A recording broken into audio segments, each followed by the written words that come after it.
আমাদের সৌরজগতের গ্রহগুলির মধ্যে পৃথিবী অনন্য। এটিই একমাত্র গ্রহ যেখানে জীবনের অস্তিত্বের জন্য প্রয়োজনীয় সমস্ত শর্ত রয়েছে। পৃথিবী একমাত্র গ্রহ যার তাপমাত্রা তরল জলের অস্তিত্ব নিশ্চিত করে।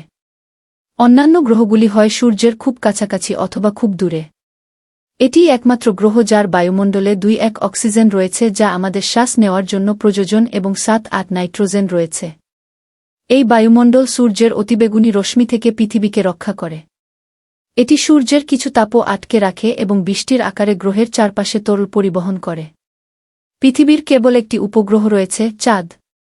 এটি পৃথিবীর আকারের প্রায় 1/4 এবং এতে কোনো জল, বাতাস বা বায়ুমণ্ডল নেই। চাঁদ পৃথিবীর মাধ্যাকর্ষণ দ্বারা কক্ষপথে আটকে থাকে।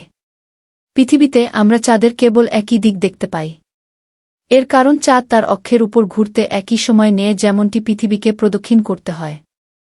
যদিও চাঁদের শুধুমাত্র দুর্বল মাধ্যাকর্ষণ শক্তি রয়েছে, এটি পৃথিবীর এত কাছে যে এটি আমাদের মহাসাগরগুলিকে প্রভাবিত করতে পারে। আমাদের জোয়ারভাটার উত্থান পতনের কারণ চাঁদ।